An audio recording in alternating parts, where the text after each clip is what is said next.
어제 하루 코로나19 신규 확진자 수가 4,875명 발생하면서 나흘 만에 다시 4,000명대를 기록했습니다. 코로나 확산세가 다소 진정세를 보이고 있는 가운데 정부는 오미크론 변이에 대한 우려로 인해 현행 거리두기 조치를 2주간 더 연장한다고 발표했습니다. 한편 다음 달부터 2010년생 중 생일이 지난 만 12세 청소년을 대상으로 한 코로나19 예방접종도 시작됩니다. 관련 내용들 정기석 한림대 성심병원 호흡기내과 교수와 함께 짚어보겠습니다. 어서 오십시오. 네, 어서 오십시오. 네, 교수님. 오늘이 코로나19가 발병된 지 딱 2년이 되는 날입니다. 이런 가운데 우리는 여전히 싸우고 있습니다. 오늘도 코로나19 확진자 수가 4,000명대가 나왔고 위중증 환자 수가 11일째 1,000명대를 보이고 있습니다. 오늘 사망자 수가 급격히 늘어나면서 100명대입니다. 이 상황 어떻게 보고 계십니까?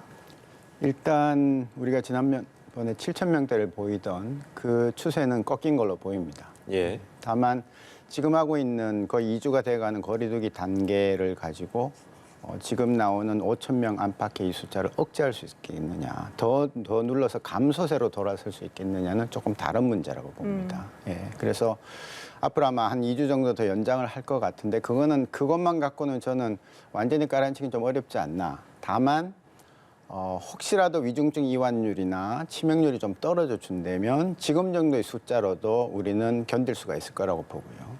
그게 안 떨어진다면은 지금보다 조금 더 낮춰야 되는 그런 때가 올지도 모르겠다, 그렇게 생각합니다. 네. 특히 오늘 오미크론 확진자 수가 급증을 해서요. 269명이 하루 만에 추가가 됐습니다. 이게 어제부터 이 오미크론 판별 PCR 시약이 사용이 돼서 그런 건지 아니면 이미 잠복해 있었던 건지 궁금한데요. 예, 이 우선 오미크론 PCR, 새로 나온 PCR은요. 오미크론뿐만 아니라 알파, 베타, 감마, 델타, 오미크론 5가지를 다 동시에 찾을 수가 있습니다. 네. 그런데 이 오미크론 PCR은 우리가 늘 하고 있는 PCR을 하지 않으면 이 오미크론 PCR을 해서는 안 되는 거예요. 순서가 있는 겁니다. 이제 오늘 이렇게 많이 나온 것은 전장유전체 검사를 하면서 기다렸던 그 숫자하고 네. 오미크론 변이를 해서 했던 숫자가 며칠은 겹칠 겁니다. 그러면서 이제 갑자기 그전에 100명대다가 지금 260 이렇게 올랐기 때문에 그런데 요 며칠이 지나고 나면 전장유전체 검사는 거의 안 하게 될 거고 오미크론 PCR만 하게 되면은 우리가 시간만 당겨서 3일 정도 당겨서 알 수 있다는 거지 더 숫자가 늘어나는 데는 기하진 않는 거거든요. 숫자를 더 제대로 보려면은 지금 전체 확진자가 예를 들어 1,000명이 나오면 예. 우리가 15%, 한 150명 정도 안팎으로만 조사를 하고 있어요. 그럼 나머지 850명은 조사를 안 하는 거죠. 그러니까 그 안에 다 조사를 해보면 지금보다 많을 겁니다. 그런데 세계 어느 나라도 그렇게는 못합니다. 네. 왜냐하면 그걸 가지고 우리가 추세를 보는 거고 델타도 그렇게 봐왔으니까요. 그렇지만 앞으로 이 PCR 검사가 나왔기 때문에 우리가 좀 더 빨리 할 수 있다는 것은 그만큼 역학조사를 빨리 할 수 있다는 거기 때문에 굉장히 유리한 국면이 됐고요. PCR, 새로 나온 PCR하고 상관없이 오미크론은 점진적으로 증가할 거다, 그렇게 보고 있습니다. 네. 그러면 오미크론 확산세도 오늘 많이 늘었다고 해서 더 늘어날 것인지 그거는 알 수 없다. 뭐 그 말씀이신가요? 예, 지금 보는 숫자는 약간의 이제 그 숫자가 합쳐진 약간 허수이고요.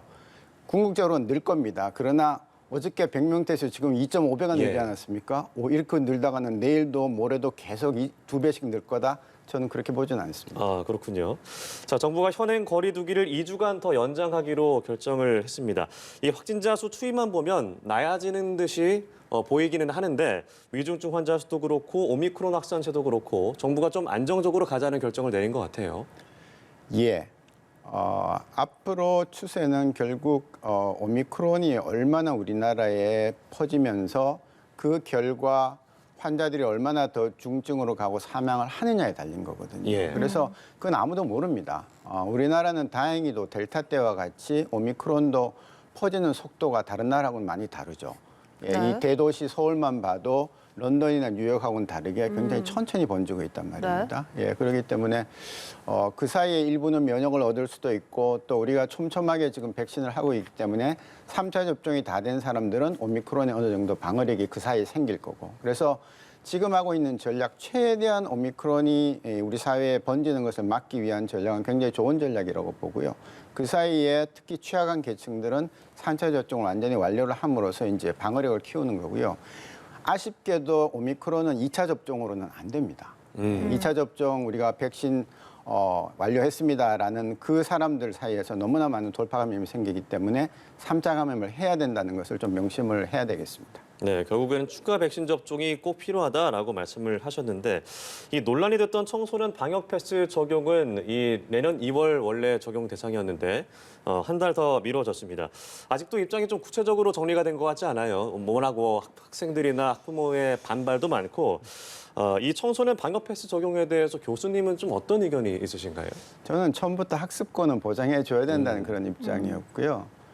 그래서 제가 저도 아주 어릴 때 뭐 학원도 다니고 그랬습니다만 요즘도 여전히 학교와 학원의 비중이 거의 같거나 네. 또 공부를 뭐 그렇게 학원에서 많이 한다니까 백신 접종 지금 잘 하고 있습니다. 16, 17세는 2차 접종이 뭐 73%까지 되고 그 밑에 다 합치면은 71%, 72% 되고 있으니까 되는데 분명히 이 성인들도 마찬가지로 접종을 안 하거나 못 하는 층이 있을 겁니다. 네. 네. 특히 한 번 맞고 힘들어서 못 받는 사람들이 어른들도 많기 때문에 그러면 그런 아이들한테 학생들한테 학원을 못 가게 한다, 추가 공부를 못 하게 한다. 그거는 저는 좀 지나친 자유 학습권에 대한 침해가 아닌가 그런 생각이 들기 때문에 그 부분에 대해서는 끊임없이 정부와 또 당사자들, 뭐 학부모회나 이런 부분들끼리 학교까지 같이 합쳐서 모여가지고 논의를 해가면서 그 학습권 침해는 하지 않는 선에서 방역 패스를 적용해야 된다 그렇게 봅니다. 네.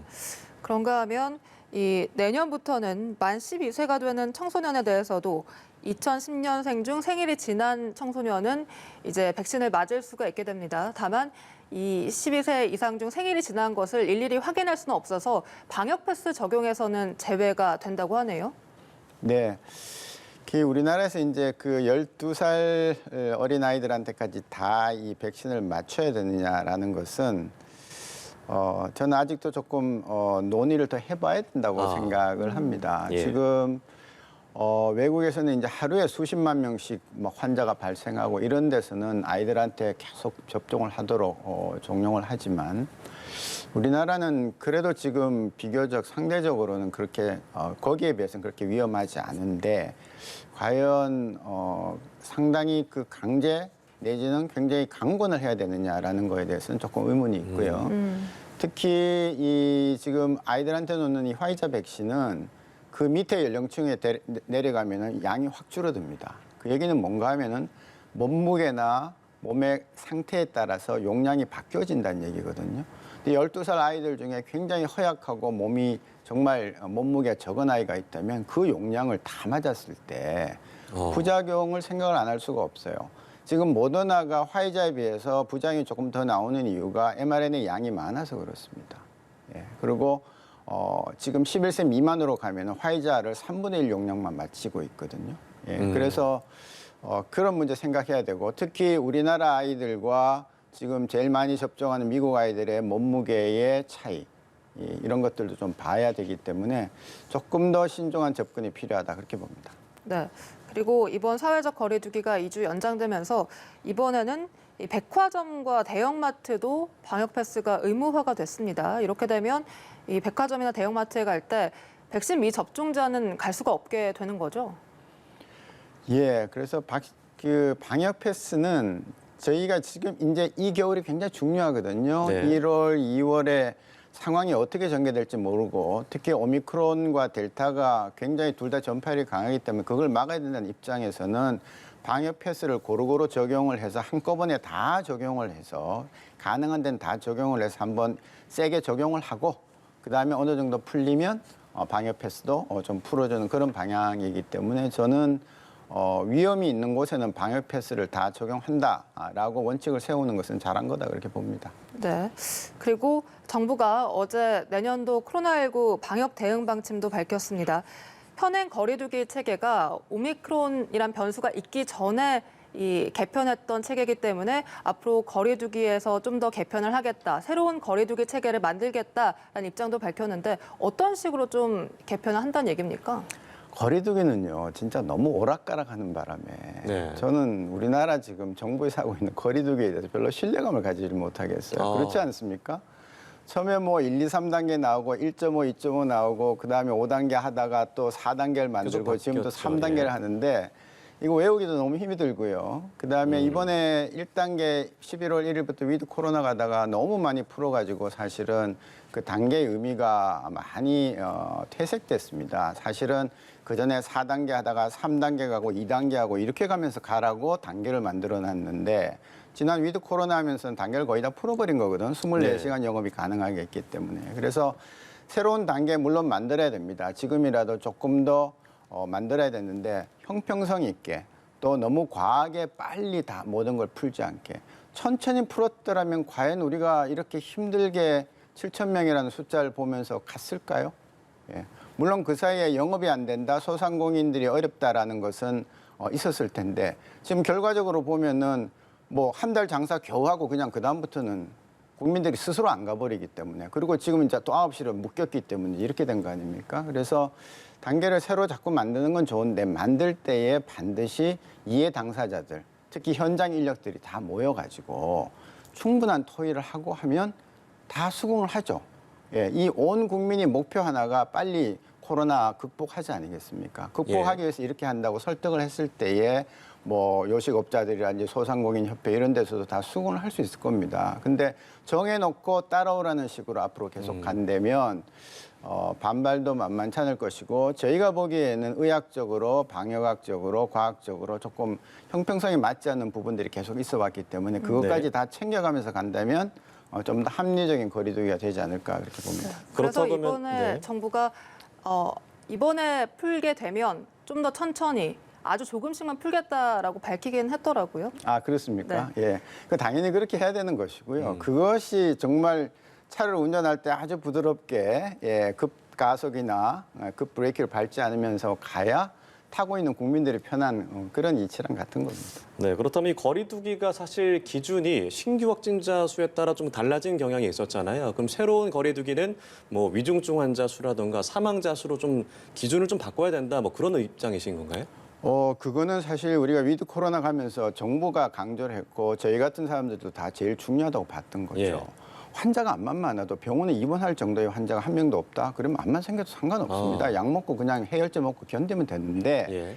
지금 위드 코로나를 하면서 가보니까 위중증 이완율이 2.5%가 됐거든요. 그러면 10,000명, 20,000명을 견딜 수가 없다는 게 나와 있습니다. 네. 그래서 지금 아마 방역당국은 매주 위중증 이완율, 치명률을 계산을 하고 있을 겁니다. 그걸 봐가면서 내려가는 추세인 경우에는 환자가 조금 더 발생해도 괜찮으니까 좀 더 풀고 나가고 이게 떨어지지 않으면 풀어버리면 환자가 올라갔을 때 곱하기 2.5가 되는 거거든요. 퍼센트로 그냥 가는 겁니다. 그래서 그런 부분들을 계산을 하면서 유동적으로 계속 풀어나가야지 딱 정해놓고 이제 앞으로 2주다, 4주다 이렇게 가는 것보다는 조금 더 정밀하게 가기를 저는 원합니다. 예. 자, 내년도에는 이 검사 체계와 역학조사도 조금 달라지게 됩니다. 이 선별진료소, 임시선별검사 쪽에 나눠져 있던 것을 통합해서 업무 효율성을 높이겠다는 건데 의료 인력 부족이 좀 심각한 상황 아니겠습니까? 좀 여유가 생길까요? 예, 좀 더 효율적으로 운영하는 것은 훨씬 좋은 일이라고 생각을 하고요. 네. 지금 사실은 병목 현상이 그 면봉으로 코를 깊이 찔러 넣어서 이제 따는 그 과정에서 생기기 때문에 앞으로는 그 부분을 사실은 타입 검사라는 좋은 검사가 있습니다. 약간 정확도는 떨어지지만 네. 그런 부분을 같이 응용을 한다면 훨씬 더 지금 검사소가 막 밀려서 줄을 많이 서고 지금은 조금 낫습니다만 줄을 계속 쓰고 있으니까 그런 부분들까지 해소가 될 거기 때문에 한번 현장에 가서 현장에서 말하는 사람들, 일하는 사람들, 현장에 대기한 사람들하고 얘기를 나눠보면서 어떻게 하면 이 추운 겨울에 긴 줄을 서지 않아도 될 것인가, 줄을 실컷 섰는데 오늘 마감입니다라는 얘기가 나오지 않을 네. 수 있을까에 대해서 생각을 해야 되고 통합을 해서 좀 더 효율적으로 운영을 한다는 것은 뭐 상당히 좋은 방향이다 그렇게 보고 있습니다. 네, 그리고 정부의 내년 계획 중에 내년 3월까지는 3차 접종을 대부분 마무리하겠다 이런 계획을 밝혔는데 지금 3차 접종률이 34.4%거든요. 가능할까요? 3차 접종은 일단 다 해야 됩니다. 예, 다 해야 되고 지금 우리나라 국민들이 3차 접종 특히 그 취약계층을 중심으로 하는 걸 보면 굉장히 높거든요. 예, 저는 충분히 가능하리라고 봅니다. 다만 그전하고 다른 것은 2차 하고 힘들어하는 사람들, 이런 사람들이 꽤 있기 때문에 그분들은 사실은 못 맞는 거거든요. 안 맞는 게 아니라. 그래서 그분들한테 조금 새로운 백신, 예를 들면 우리가 앞으로 나올 다른 백신들을 고려를 한다든지 또 그분들을 위해서 어떤 새로운 전략을 마련한다든지라는 건 좀 필요하겠지만 국민들을 잘 설득하면 우리는 매일매일 100만 명을 접종할 수 있는 의료 인프라를 가지고 있는 나라이고 네. 백신도 충분합니다, 지금. 그렇기 때문에 3월까지 촘촘하게 3차 접종을 완료시킬 계획을 세우는 게 맞고 또 그렇게 가야 된다고 봅니다. 네. 그리고 오미크론 얘기를 좀 해보면 미 감염병 전문가 파우치 소장이 오미크론 변이가 더 심각한 증상을 유발하는 기존의 다른 변이를 대체하는 점이 확실해지면 이 코로나19 대유행 종식을 앞당기는 긍정적인 결과를 얻을 수 있을 것이라 생각한다. 이렇게 밝혔거든요. 이 오미크론에 대한 긍정적인 이런 전망들에 대해서는 어떻게 보세요? 예, 이제 많은 분들이 성탄절 선물이라 그랬는데 성탄절에 선물은 도착은 안 했습니다. 그러나 좋은 소식이면은 틀림이 없습니다.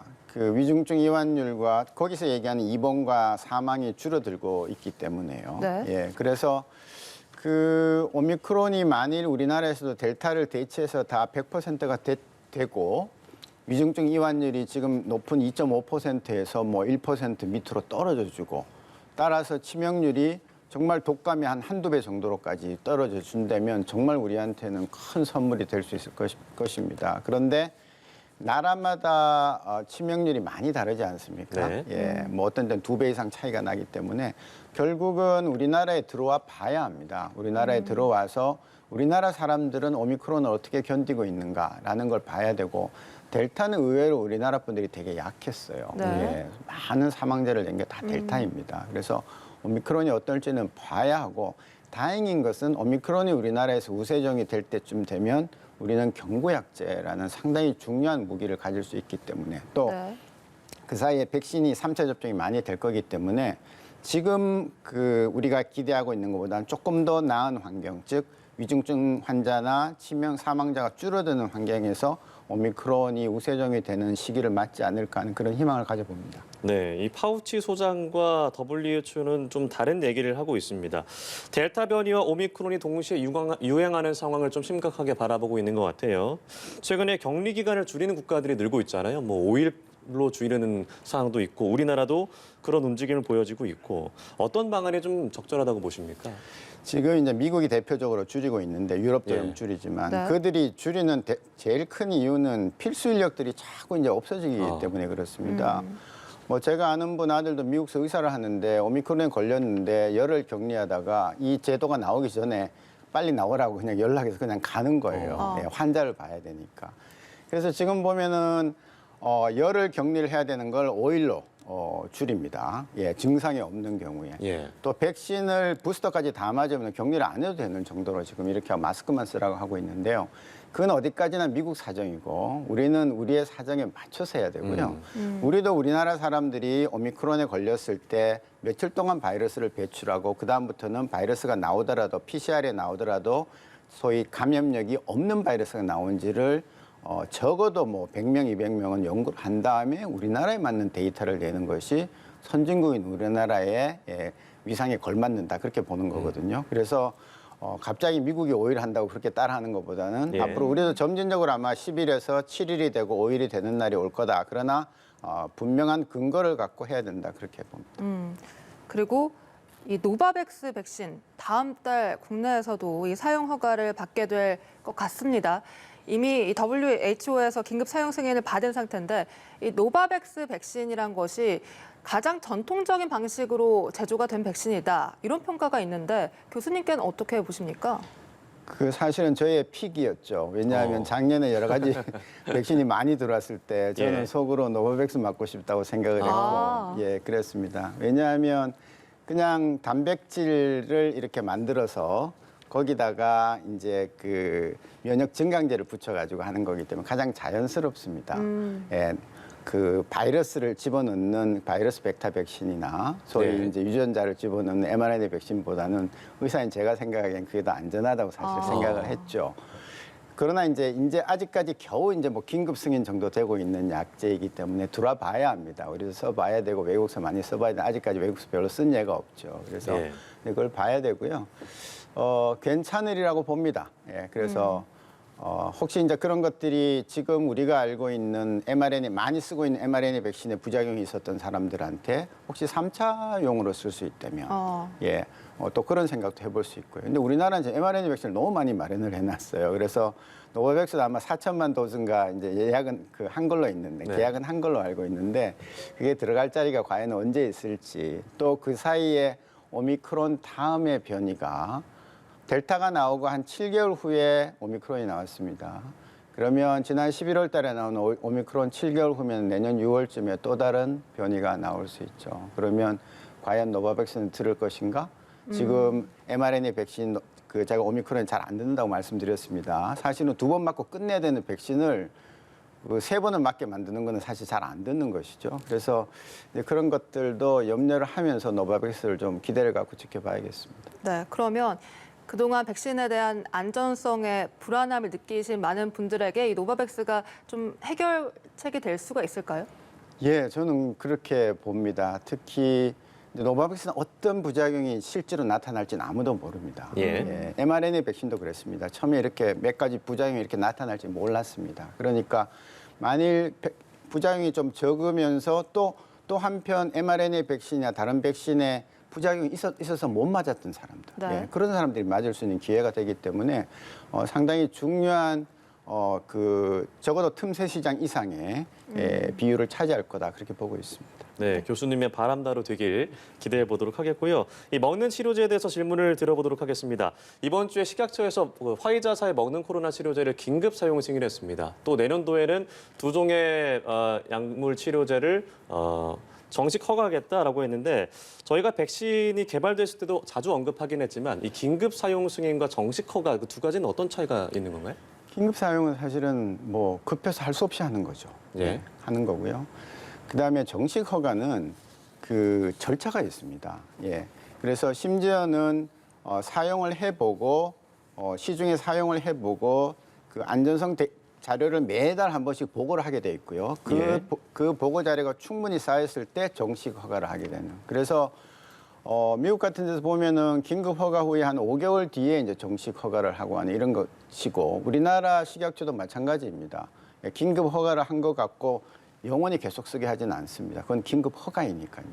mRNA 백신도 미국서 그랬습니다. 긴급 허가를 했다가 정식 승인이 난 지가 한참 걸렸습니다. 네. 그 사이에 가장 중요한 안전성 문제.